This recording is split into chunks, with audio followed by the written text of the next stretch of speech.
Eric Mesko.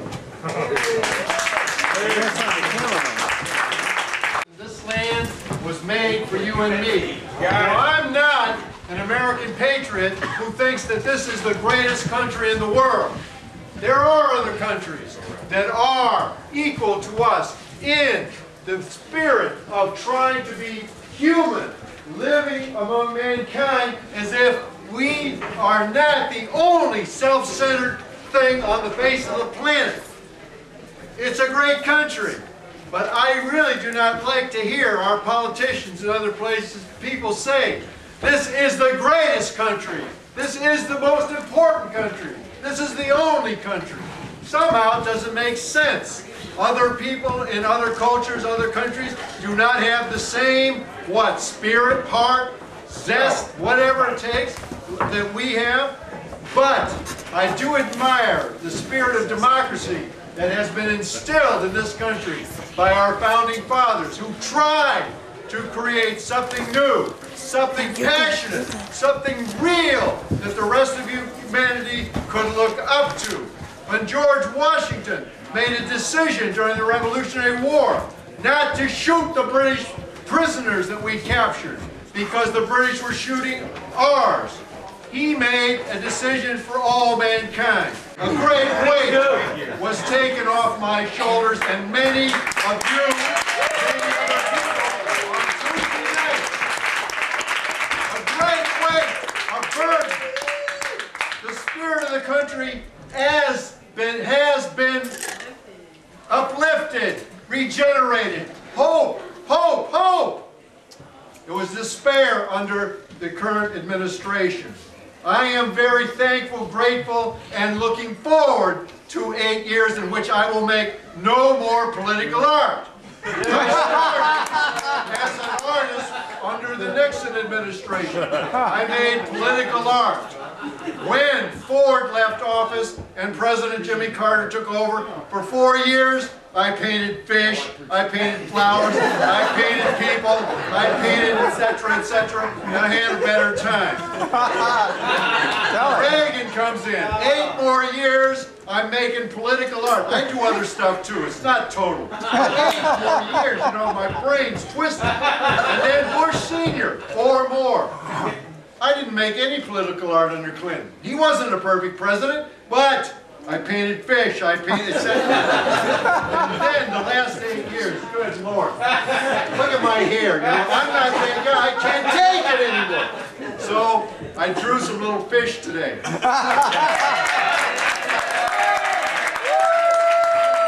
A great burden. Now look, thank God for Obama, because I don't think anyone else could have won this year. Frankly, I don't think anyone else could have won this year. He's got charisma, personality, he's charming, he's intelligent, he's cultured, etc. I was uplifted when I was in my last couple of years of high school. I felt good about America. I still do, but I wanted to join the Peace Corps.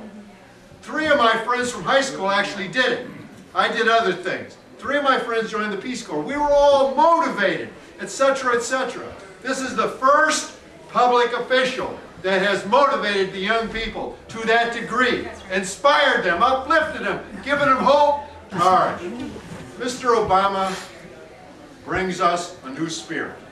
Let's hope it can continue. Let's hope that the Republicans don't do to him what they did to Clinton for 8 years, which was try to impeach him before he took office, spend all their time, managed to impeach him, even though the American public said don't do it. He was found not guilty. He was impeached for his sex life, not for something horrendous like Bush has done, which I don't want to list them, okay? You know. They threw a monkey wrench into the very fabric of democracy by fighting every progressive step that he tried to take. When he left office, he had a 56% approval rating. He left a surplus. It was projected that in 3 years he could pay the debt off. By the time Mr. Bush, the one we got now, took office, and now it's 12 trillion, and it's projected that our deficit for this year alone will be another trillion. And where's Professor Sumner's? Is it true that the whole cost of the Iraq war is off the books? It's off the books. It's off the books! That's at least 600 billion off the books. They've cooked everything.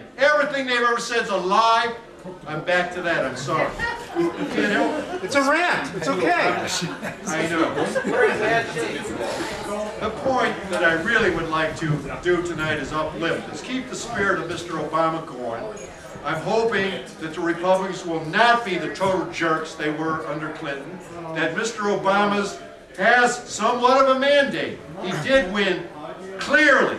Now this country wants to go blue, but it's being held back by pinheads, by uneducated, by ignoramuses, by prejudice, etc., etc.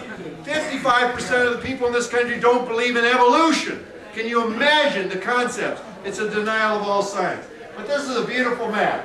This means more people want what we hope will come to our country. It's one of the most beautiful things I've ever seen. But that to me is like a cancer. We have a cancer in there. Today, I would like to compliment, congratulate, and uplift, raise up Mr. Troy Richard, standing right there, responsible for the Zeitgeist. For me to stand up here and all the artists to participate here. And thank you, Mr. Richard. Because he's a good guy. He wanted to play down here, etc., etc. Troy has allowed the spirit of culture, art, etc. He put the plays on. That's what he wanted to do. He's done it. And he allowed the art, etc., etc., encouraged it. And thank you very much. And he's responsible.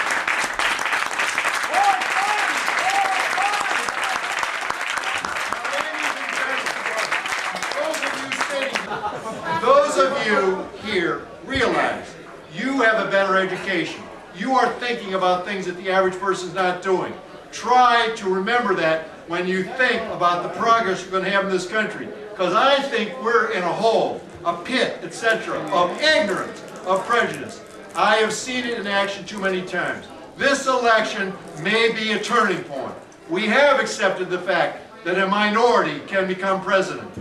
Not that pinhead from Alaska, but someone intelligent who can handle the job. And that's a very strong step forward. We have a bigoted, prejudiced, ignorant, damn dumb, and damn proud of it. I heard that 5,000 times when I was in South Carolina and North Carolina when I was a child. We're gradually overcoming it. Palin went to Guilford County, North Carolina, and that's where she made that statement that I'm in the real America. That county went Democrat this time. Democrat. She's wrong. The real America is here. The real America wants culture, not some pinheaded philosophy that if you've got an education, you're an elitist. The real America wants to make forward progress, not just stand still or go backwards. So thank you very much for being here tonight. Thank you very much for helping the forward progress of our country. And those of you, the artists who are here, thank you very much. And I'm thanking everybody.